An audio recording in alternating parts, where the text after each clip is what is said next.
Good morning, everybody. Good morning. It's Dr. Vibe here, host and producer of the award-winning Dr. Vibe Show, the home of Epic Conversations. And I'm the host of Epic Conversations, 2020 Best Podcast News Award winner, 2018 Innovation Award winner given out by the Canadian Ethnic Media Association. I also co-host and co-produce the only online show in the world for dads and fathers. It's sponsored by Dove Men Plus Care. And since our team, since 2020, has reached out directly and indirectly to over 300,000 fathers around the world. I also am a featured content contributor to the Fly Nubian Queen YouTube channel that's run by Dr. Boyce and Dr. Alicia Watkins. And that YouTube channel has over 580,000 subscribers. And as of last Tuesday, we were officially on Indie Soup Media TV. Indie Soup Media TV. With a reach with this guy here, and I'm also on, have some other shows that are replayed there. Indie Soup Media TV is right there, and you can catch their content. So the Morning Vibe is on twice a week. I'll make sure, I don't know the times exactly off my head, but next time we're on, I'll give you that. And also on with replays of Primetime Saturday with Addsion and Lala. Also replays of Black Canada Talking. So I'm on there 4 times a week. Here's also the contact information for the McMillan Group. Canadian number, U.S. number, toll-free, website, themcmillangroupinc.com, and email raycmcmillan@gmail.com. Frequency says also happy second quarter or Q2. Yeah, I mean, something interesting that came out the last few days, and as I put out something interesting too. Go ahead. That newsletter about the 400,000 Q1. So none of that funding was from the Face Coalition for my clients. And an article came out by Blacks. Here we go. So I'm very curious. Here we go. And we're about to do our own study to see how many people in our network are getting the loans, because there's 6 banks that have Black focused loans and the Face Coalition. So we want to see our people actually getting this money, because one thing the article said, and it's funny because I talked about it on Friday. Yeah. Now, actually, the gentleman who wrote that article, I'm going to try reaching out to him today to see if he'll come on the show. Gotcha. Because I saw Perry Douglas had a quote in there. Oh, there's okay. Okay, go finish, because we're going to get into it now. You've led into something. No, what I was saying on Friday, I was on an Instagram Live with Portia that does credit building. And we were talking about funding and getting help with getting loans and getting help with getting grants. And there's a couple other gentlemen on there, one Wealthy Zach and CK the Broker, that do more about loans. But one thing that came up time and time again is all the loan programs are going to treat you the same as the traditional banks, like the way that underwriters work. So people shouldn't be expecting anything different if they're going for money from people. So just to preface that. So, that was an interesting article. See, the article seemed a bit late, though. I mean, Face has been out for 2 years. That article should have came out at least a year ago. Okay. All right. So, I don't know. Okay, I'm going to do a preemptive something before we get into it, because you've opened up a Pandora's box. You've somewhat opened up a Pandora's box. Okay, so one of the articles, because more and more now I'm keeping on top of what's going on economically, because just myself, if our people are going to move forward, it's got to be through economics, right? 100%. We live in a capitalistic society. You got to do it. Okay, interesting article. Now this is based in the U.S. I don't think it's much different here. Do you see the title of this article, Ryan? Okay, wait. The wealth of the 1%. Wow, 44 trillion. 40. So 1%, the top 1% in America have a wealth of $44.6 trillion. Wow, that's intense. That's their net worth. So look at this graph. So 2020, it was down to $30 trillion. Obviously, pandemic. Since the pandemic, the top 1% wealth is increased by over $14 trillion. Yeah, and that's an exponential jump.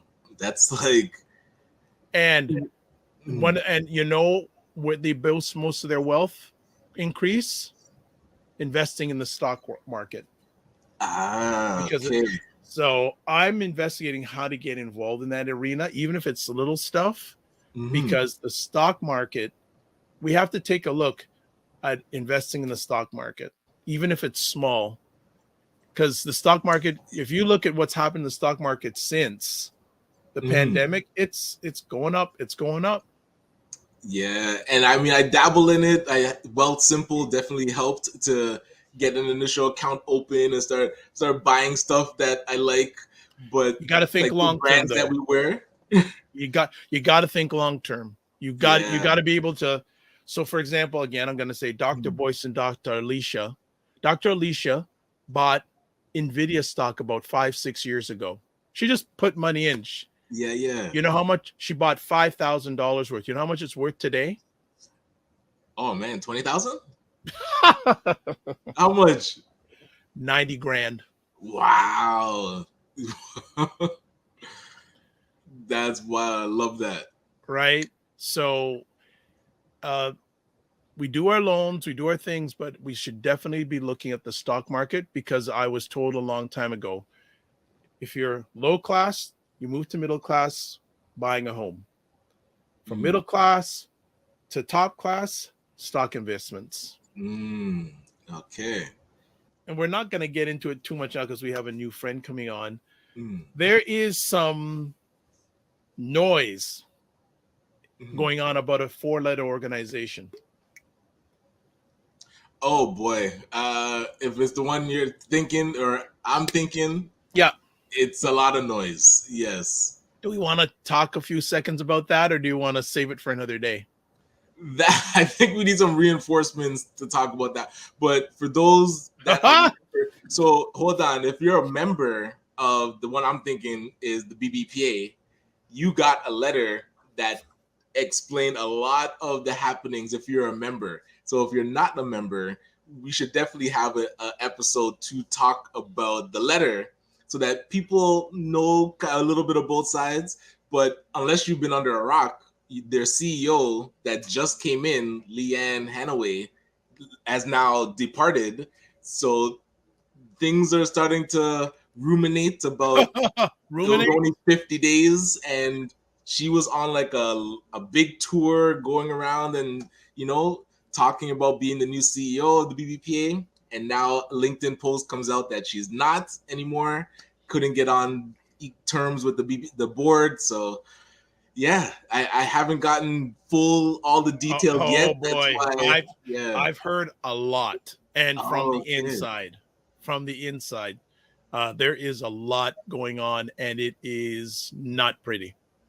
Oh boy, it's not pretty. There's a lot. I won't. Anything on why she left, though? Pardon me? Anything on why they left, or I don't know why she left, but I have heard from reliable sources some of the things that she. Okay, I'm just gonna go high. You know what? Should I say this or not? It's up to you. Okay. Last I heard, at the present time, they don't have an event planner for their event coming up the end of this month. The event planner. Doesn't Brandy Q usually do it? It wasn't Brandy Q. Who there? Okay, there is a gentleman who runs a fairly significant event planning company. You may know who he is. He was the same gentleman who did your event down in Windsor. Oh, okay, nice. Yeah. Well, he was supposed to be doing the Harry Jerome Awards. Gotcha. They ended the relationship with him. But then who's planning it? As I said, from last I heard, so that we won't go any deeper right now, but there is, it's some of the things that I know and some things I heard, like the Harry Jerome Awards this year are going to be very interesting. So that's the annual event that the BBPA holds to celebrate Black success and all that. Yeah, the signature event. It could be very interesting. Some of the things I am hearing from reliable sources. Well, and since the ACBN team is going to be there holding up our People's Choice Award winning plaque from Buy Blacks, shout out to buyblacks.com for choosing ACBN as their people. I'm joking, by the way. I couldn't afford the tickets, so unfortunately, I'm not able to make it. And how much are the tickets? Last I checked, 325, I think. Something like that. Ugh. Something like that. So Yeah, it's heavy. all I will say is, as someone told me, it's something, and a story is not going away. Oh boy. And I know there is at least one major Canadian news organization that is calling around to ask about this story. So if they're getting involved, right, it's something. So I won't go. I'm not going to go. There's a lot more that I know, but I'm not going to say. But this is where us as a community, and yes, people have their thoughts of the BBPA, whether good or bad, but we need to be able to come together and have conversations, closed door, and get things out on the table, flush it out, and then understand where we're going forward. Like, it shouldn't. I hope this doesn't come out in the media. Oh, well, but no, it's going to come out. But it's going to come out. Having a conversation first. It's like BBPA is part of the Black entrepreneurship ecosystem. So whatever happens to them is going to have that domino effect. Well, this is organizations. So this is where always the concern is. Mm-hmm. We have to realize that when we do something, it's not just going to impact us. Exactly. And that's just my thought. That's very selfish thinking. Right. So we have to realize that everything, like I realize as a content creator, a African content creator, that a lot that I do, especially with some of the people I know, that's going to be a reflection on everybody else. So we have to realize that, especially when you're out there publicly, people are watching you. 100%. And that's what I feel like. You feel like you're the Harriet Tubman of the mind. I am. I feel like I'm I'm one of the Harriet Tubmans of intelligent Black people. Like, I want to liberate y'all from like being left behind and ignored and oblivion. Now, really, the rappers get all the attention. Seriously, does anybody else feel this way? Like ignorant Black people, they'll be all up, getting all the headlines on the Shade Room. Overly sexualized Black folks. Like the twerkers and the just people that, don't always represent the best of us, the diversity, like people like Dr. Vibe. Like, everybody should know about people like Dr. Vibe. Dr. Vibe he's trying to do good work for Black people. Dr. Vibe from Toronto. Good to see you, my brother. Dr. Vibe. Everybody follow Dr. Vibe. He has a great show. He's very good at what he does, and I have a lot of respect for him. The men who are also doing the same thing. I see Dr. Vibe in here. He's a great brother. Everybody should follow Dr. Vibe, by the way. He's a smart brother in Canada, and we need to follow smart people. So follow Dr. Vibe. If you see him in the chat, and Dr. Vibe, say your name in the chat so people can see you. I want you to click on his name, and I want you to go follow him, please, because I want these men and women that are doing the right things to get the support they deserve. Hey, Dr. Vibe, how you doing, brother? Again, like I always do, I got to say everybody should go follow Dr. Vibe. He's got a great show. Dr. Vibe, I know Dr. Vibe's got a kingdom because I see your channel. I see you pouring into that every day. Everybody should follow Dr. Vibe, by the way. Look him up, Dr. Vibe, V-I-B-E. He's a great friend of me and my wife, and I love this guy. Okay, so let me hop into this. What's up, Dr. Vibe? How you doing? Everybody, if you see Dr. Vibe in the chat, everybody go follow the Dr. Vibe show. Dr. Vibe is a real smart brother and a good human being. I like the guy a lot, and he's very intelligent. And I think everyone should pay attention to what he's got going on. We got to shine the spotlight on the intelligent Black people out here that are really doing the good work. Don't just pay attention to the rappers and the celebrities. A lot of these people are losers. Your true winners are your people in your community that are really having your back. Helping us to have stronger families and a stronger community. So Dr. Vibe is in that category. So you might see the Dr. Vibe show in this chat. If you see him, please go follow him. Okay. All right. So anyway. All right. We have a new friend on the show today, and I had a chance to meet her at Ryan's organization's last symposium. Nice. Was it back the beginning of February? Was the first Saturday? Yeah, 2nd of March. 2nd of March. Just about a month ago. Yeah. Absolutely. And I met her briefly there, and she reached out to me saying, Dr. Vibe, I'd love to come on your show and talk about this topic. I go, this sounds good. This sounds good. And I'm saying, I can't relate. And you'll know why. If you're watching this live in the replay, I can't relate. You'll know why. But we said, all right, well, let's bring up Danielle Addsion of Ofori Beauty. talking about Black women and kinky hair. So as we put her there, and we put her there. Good morning, Danielle. Good morning, Dr. Hey, Vibe. Good morning, Ryan. good to Hey, how see you you. Good to doing? see you. I'm very well. Thank you for asking. And how are you both doing? I'm Excellent. blackalicious. I'm blackalicious. I'm Thank trying you. to catch up. No, Yes. Ryan's a $400,000 man, man. I see this email and subject And line on the growing. weekend. 400,000 and growing, right? So, Yes. so he just making things happen. How was your weekend? It was really good. Thank you so much for asking. Good, good. So before we get into the hair thing, can you give us and our family a little background on yourself? Sure. My name is Danielle Addison. I'm a registered nurse here in Ontario with experience in public health. I used to work for Toronto Public Health, and I did a lot of education on immunizations before branching out and beginning my own business called Ofori, where I provide education on skin bleaching, hair relaxers, and unhealthy protective styles in the Black and BIPOC community. All right, so let's talk a little bit of Ofori. How did that start? What was the passion for you to start that business? I knew I wanted to be my own boss and have my own business. And people tend to speak to me about my skin. And so I thought I would start a skincare company. And while doing that, I was speaking to someone and they said, "What does your skin mean to you? Like, what is it Ooh. about your skin?" Mhm. And I started going through what my skin has meant to me growing up in Canada, which is a bit different from individuals like my parents who got to grow up back home around people that looked like them. I grew up here in the 90s with, I mean, you could go 2 weeks before you saw another Black person. I grew up in London, Ontario. So Oh, yeah. it was very Caucasian dominant. And it causes you to feel a bit very different. I felt very different because I didn't see people that looked like me, but I didn't receive many racist comments. It actually wasn't until I moved to Brampton in high Ah. school. Uh, I was around lots of Black people, and I started to get comments like, "Why is your hair natural? Why are you so dark, girl?"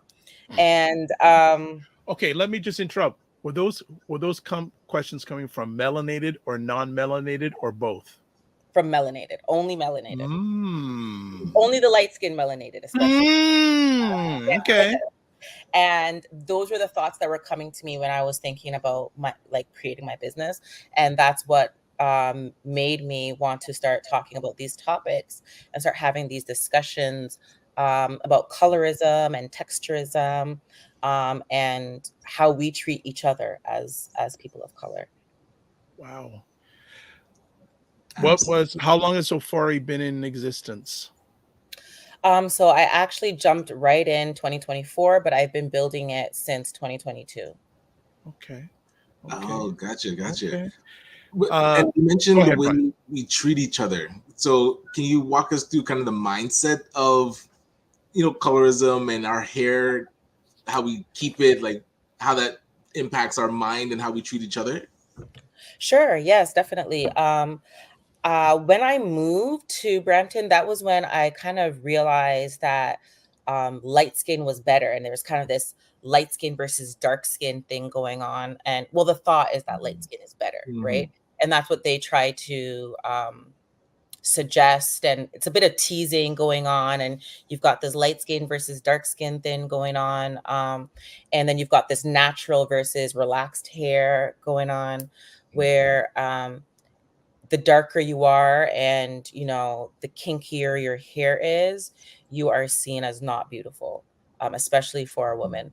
You're seen not as beautiful as the woman who's light skinned women are perceived to be more beautiful, and women whose hair has less of a kink of it, more of a curl, more of a bounce, is seen as more desirable.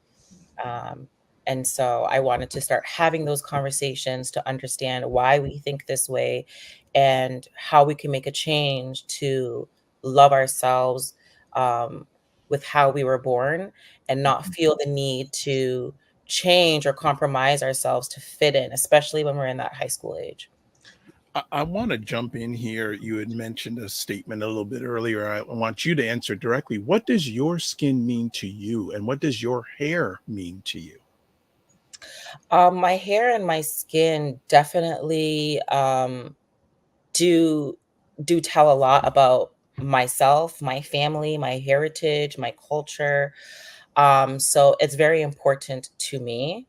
And unfortunately, at one point in time in my life, as a teen, I didn't know that and I didn't believe that.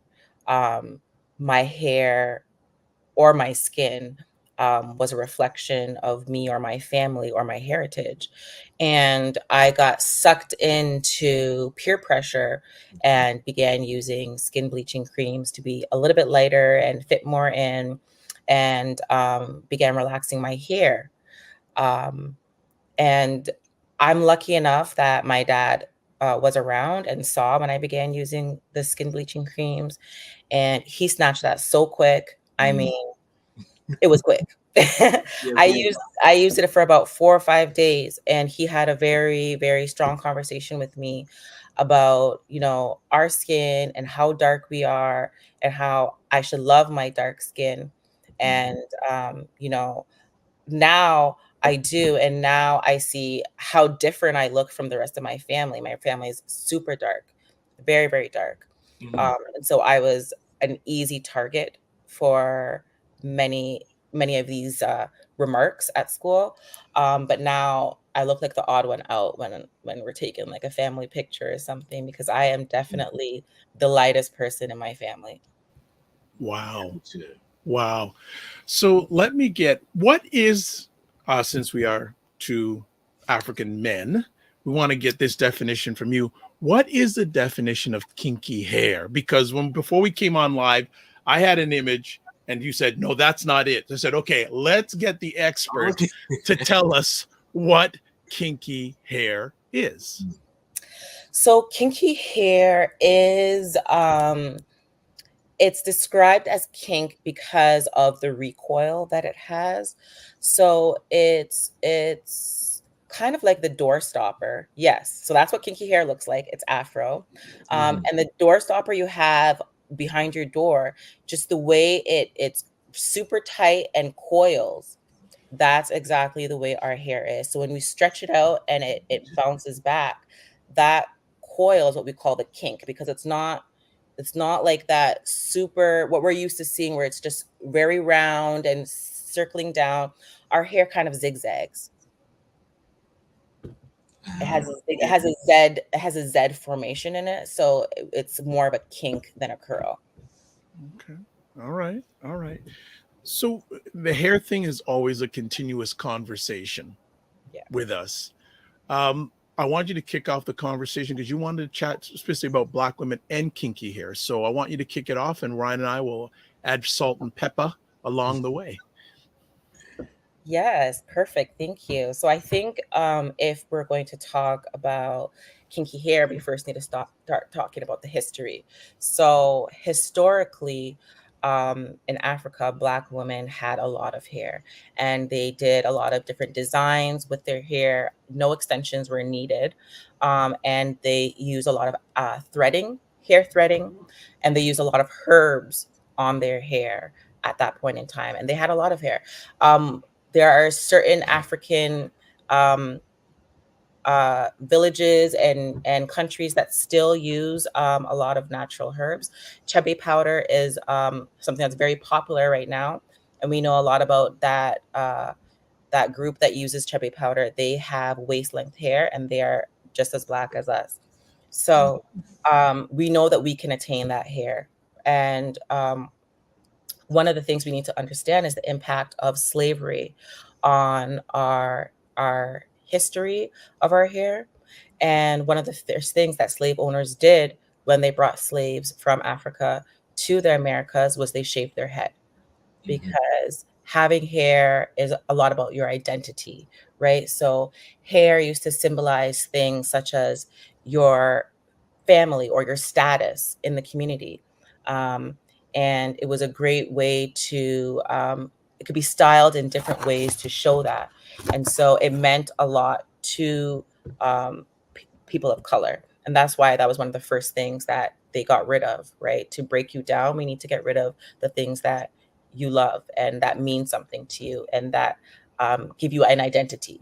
So hair was one of the first things to go.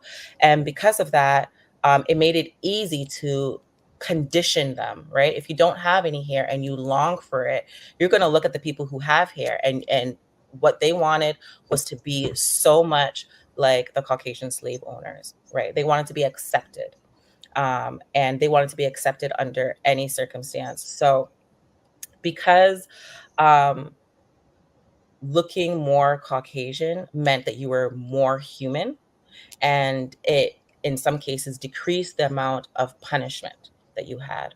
And so they wanted that straight hair to be able to fit in more, and that led to the creation of things such as the hair relaxer, which was not invented until the late 1800s. So before that, there was no such thing.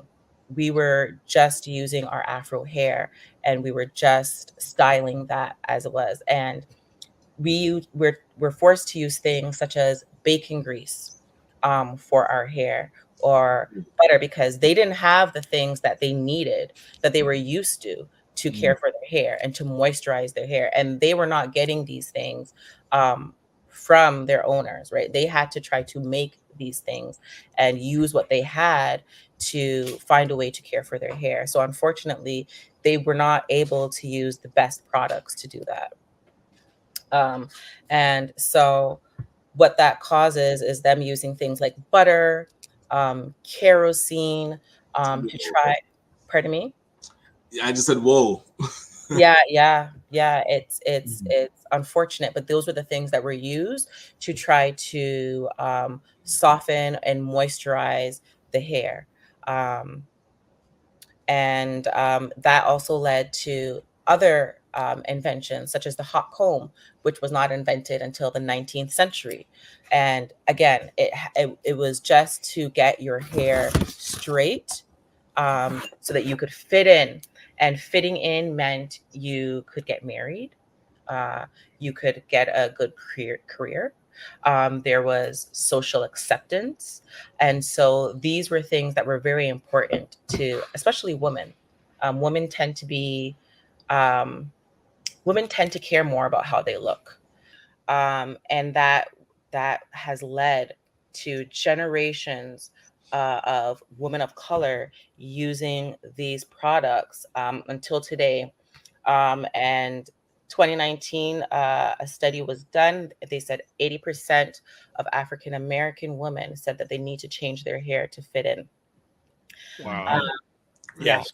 And I'd probably say if we did this survey in Canada, we'd probably get close to similar results. I 100% believe that. Yeah. Yes. I'm going to ask you this question now.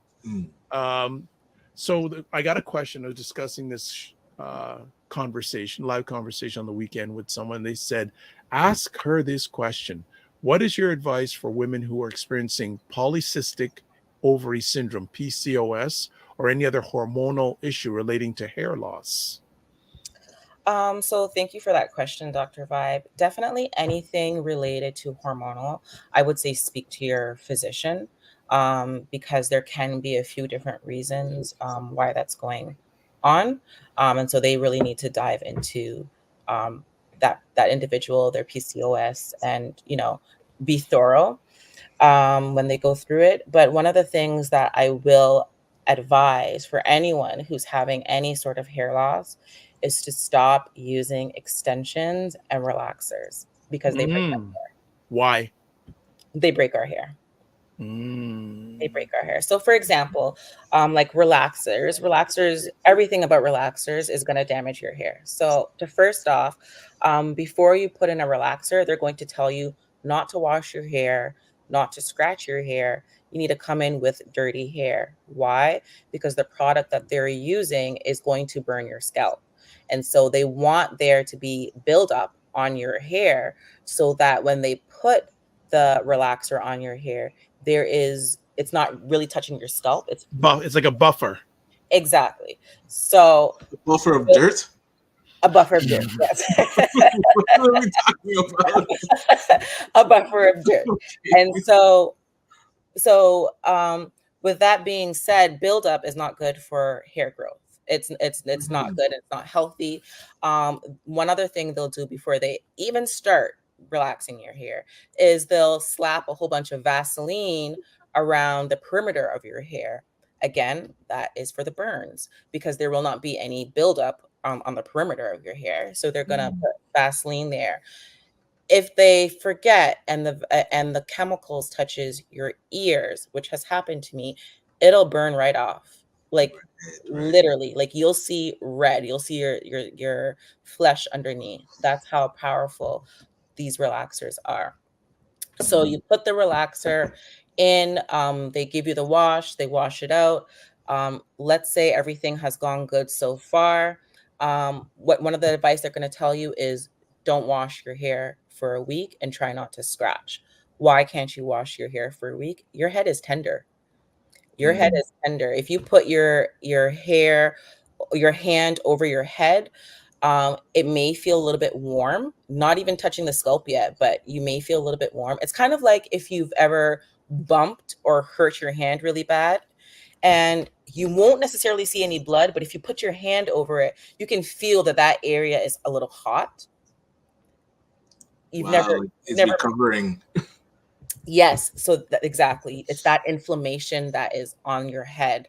You may have scalp burns. I've had that on my head. And so these are part of the reasons why they tell you to wait a week, because it'll give it time to heal. It'll become like a sore that is it's starting to heal.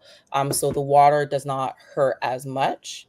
But people with relaxed hair typically don't put water in their hair. They're afraid of water because they don't want any sort of kink to come back.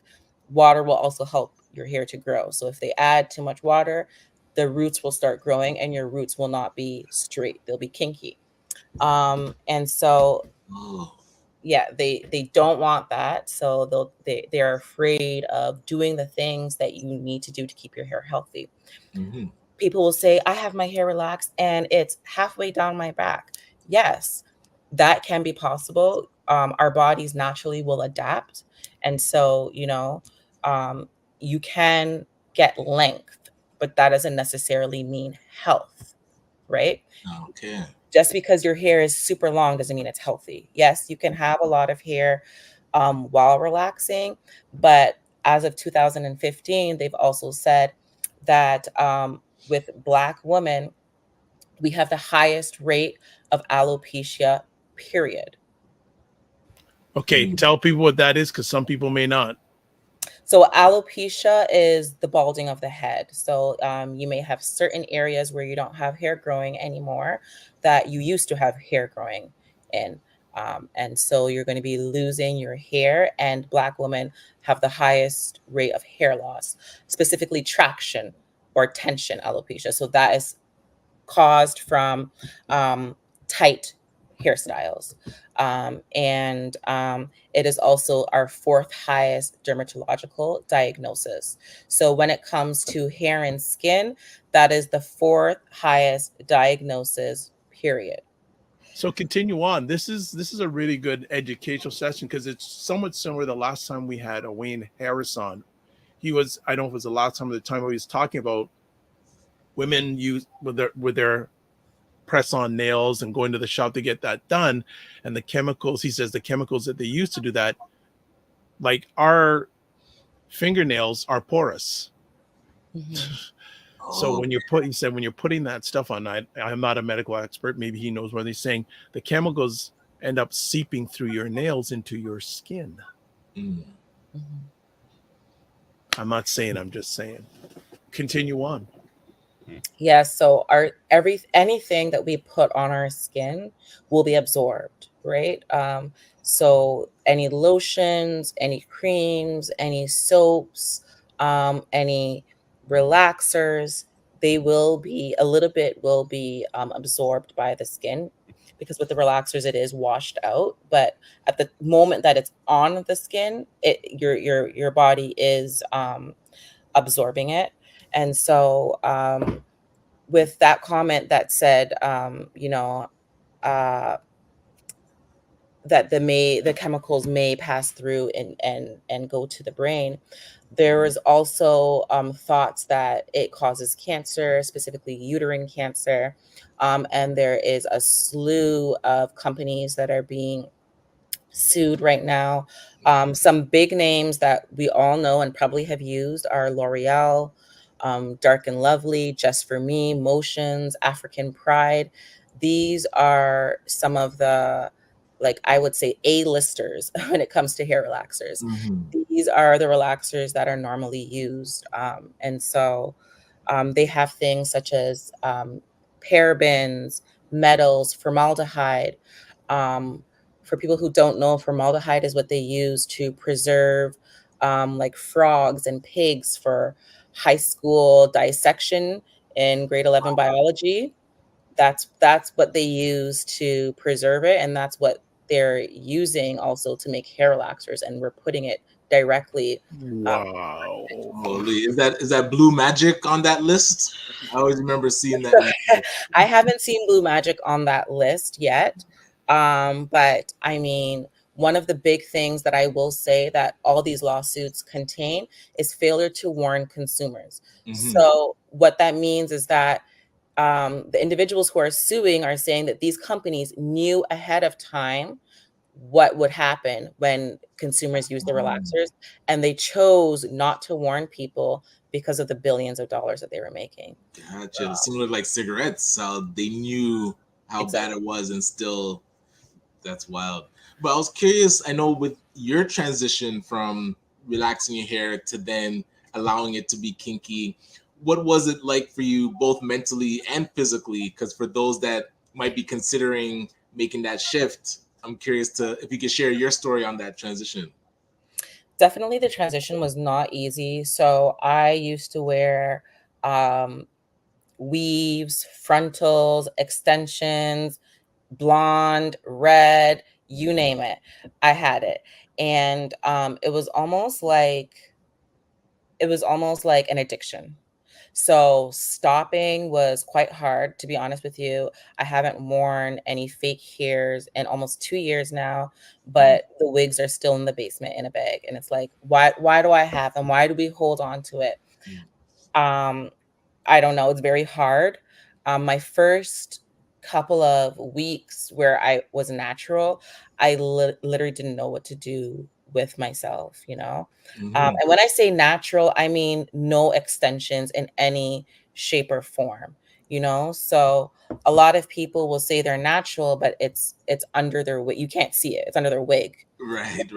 Or something. And so it's almost like a shock when I started ponytails every day, and then slowly started to come online and see like, okay, what are other girls doing? How are other people wearing their hair?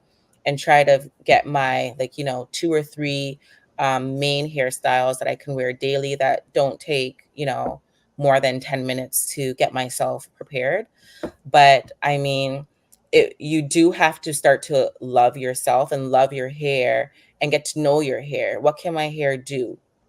You know, play around with your hair. And you almost have to go back to like being a little girl, because as a little girl, I was never allowed to wear extensions and weaves. And so I tried to kind of think of the styles that my mom allowed me to wear with my natural hair, and try to emulate those without the you know, making it too childish. So without the beads and all the rest of that, but still looking very nice and presentable. And you learn new things each time you try, you know, you do something with your hair. This is the first time with me having this style. I really love it.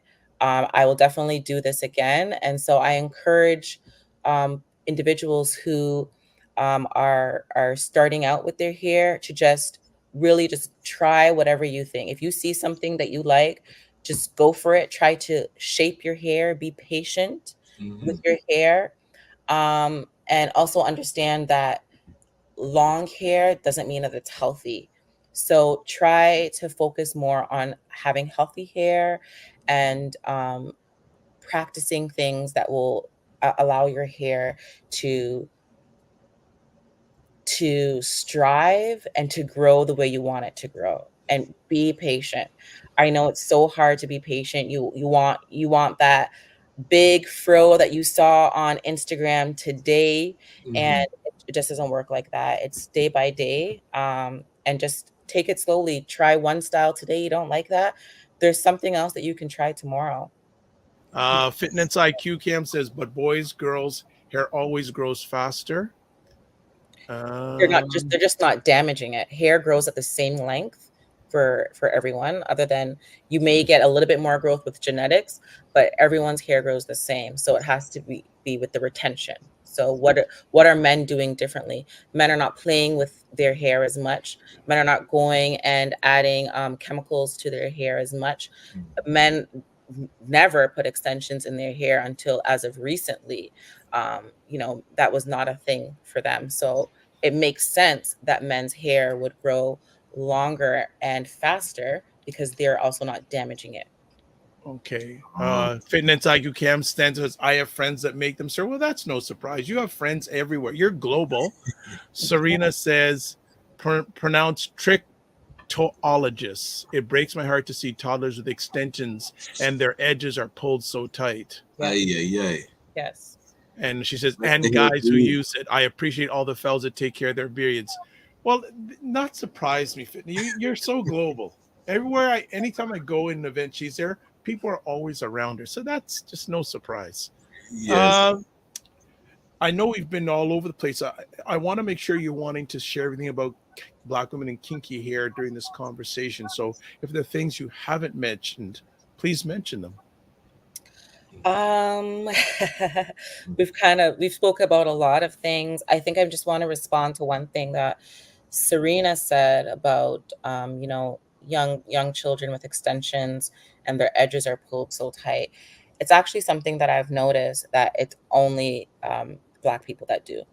So I specifically went to look for like white and Indian or Asian Latinos that put extensions in their children's hair, and it was so hard to find anything.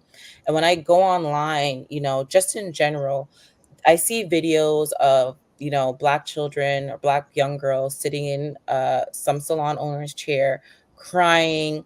Their hair is getting done, they're in pain, and they're videotaping them, and then they're like, oh look, they're so happy at the end, they've got a beautiful hairstyle, but the point is that they were in pain. That's why they were crying, and that is directly linked to traction alopecia. So we're setting our kids up to have no hair when they're older in the sake of looking good with that hairstyle for maybe 2-3 weeks, a month, and so we need to really be careful with how we're treating our young girls and their hair, because we're the only race that's doing this. I don't see white people on social media or anywhere putting extensions in their children's hair or sitting there while their child is screaming in pain getting their hair done.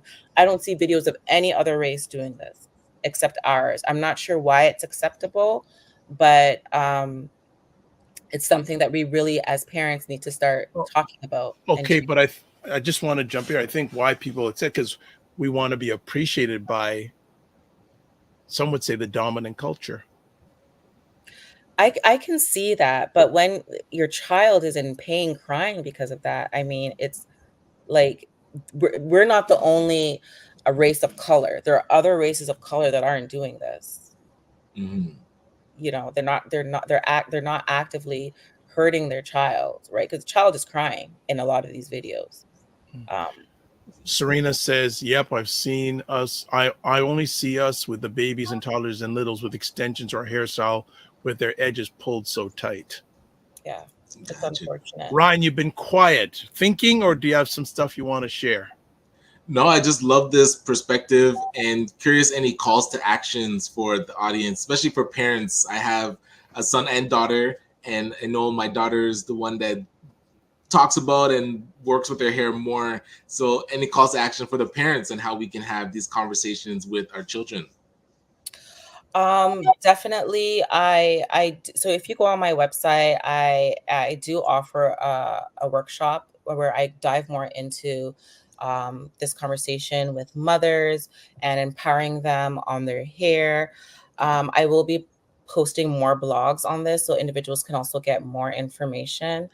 But the best that I can tell people to do like today is if you want yourself and your child to have better hair, you need to stop putting the extensions and relaxers in your hair and just learn how to manage your hair directly. So I know that we like significance of braids and cornrows in our heritage, but you don't need to use that with extensions. Mhm. It doesn't need to be super tight. And so what I'm asking everyone to do today is to take that step towards loving themselves and their body and not putting harmful products in their hair or in their children's hair. Love All right, that. some more Appreciate it. comments here. Dr. Tachi says it goes back to the greater good being acceptably in society's eyes rather than your own comfort. I 100% agree on that. All Black people are seen as examples of the race as opposed to individuals. Strong comment. This could be partially why it's acceptable even when a child is in pain in Yeah. society's eyes. Yes. I want to also, too, before we let you go, this is a billion-dollar industry. Yes, it is. Yes. We ain't getting any money out of it, are No, we? no, we're not. So the people that are making the most out of this, it's usually coming from China, India, and they are usually getting the hair as donations. I've read they are cutting children as young as 2 years old, hair off for wigs and weaves. And so my next question in my research on this is how is consent being taken from the individuals whose hair is being cut, and is there consent from these individuals? Because definitely a 2-year-old cannot give consent. Hmm. Absolutely. Yeah, this is a billion-dollar issue, and it has been for years. I'll never forget. Well, it's interesting when you go into a store that deals with our people's hair. Mhm. Well, there are more now, but a lot of times the people who own it don't look like us. We're the employees, Yes. but Yes. the owner. And again, here we are in a situation where we're giving money to get something done. Mhm. And then at the end, we're in the long run, we're suffering. We're paying a price, not only financially, But physically. but physically, emotionally, Yeah. health wise. This is there's so many layers to this subject in regards to individuals, society. I'm sure there's a mental health aspect to it. Of course, and the way it's marketed as a beauty product, right? And it Right. contains things that are harmful, but they don't put that in the marketing, right? Hmm. Hmm. What's next for you on this journey? Um, Oh, got a I'm good. I actually, you know what? I'm gonna stop you. Ray okay. just put a really good question. So there is now an ethical issue in child exploitation. Yeah, and so it's not now, unfortunately. This has been going on. And this is just research that I've recently found, and I'm trying to dig more into it. But yes, children as young as 2 years old are donating their hair, or that's the words being used, is donating, and their hair for these individuals to sell. And so sometimes it's done based off of religious beliefs. Again, it's done, and they're shaved up. Their head is shaved and donated for religious reasons, and then it's sold, right? And so these individuals who are actually providing their hair are not getting money for it. And I'm not sure how consent is being done and if there is consent. And it may not just be child exploitation. It may also be a little bit more than that, because I'm not sure that the individuals who are, I'm donating their hair know exactly what the hair is being used for.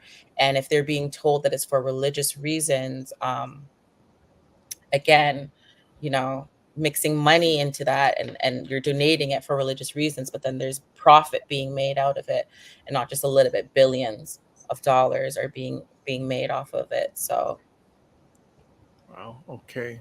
Dr. Tachi says, it's interesting. It's the same with fast fashion. We have to realize that for us to have certain things, others may suffer. yes, unfortunately. Welcome to capitalism. Capitalism 101. Before we interrupt you with that question, what's next on the journey? On my journey, currently, I'm going out and providing the information. I hope to be able to teach individuals how to care for their natural hair, how to thread their natural hair. That's one of my main goals, because threading is something that is indigenous to Africa. It's something that is culturally related to me directly.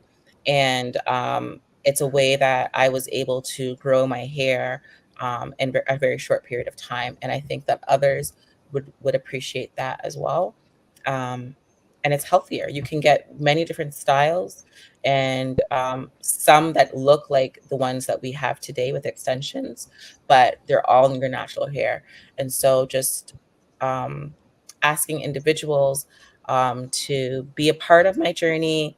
I do have some things coming up. So if they would like to be a part of that and learn how to better care for their hair and skin, they can follow me and be a part of my journey. All right. So if you want to get in touch with Ryan, there's his contact information. I've also put it in all the destinations out there. There's how you can get into contact with me. Website, the drvibeshow.com, Facebook, LinkedIn, and YouTube, the drvibeshow, the Dr. Vibe Show, Instagram, the Dr. Vibe Show, X. You know what's interesting? A lot of people, for some reason now, are watching this live on X, and I thought X was like, but a lot of people watching on X. Email dr@ the drvibeshow.com. Yeah, I thought people were done with X. Nah, it's still active. Wow. So everybody, coming up this Friday, it is the first Friday of the month. So what infamous person shows up on the first Friday of each month, Brian? Yeah, gonna be good to see Wayne Harris. Mr. Harris is going to be in town. Okay, this is good. All right, I think we've got everything covered. You can watch replays of this on YouTube, The Dr. Vibe Show, Facebook, The Dr. Vibe Show, Afro-Caribbean Business Network, Facebook and YouTube, and Ryan O'Neill Knight, YouTube and LinkedIn. I think that is it. That's a wrap. So everyone have an outstanding week.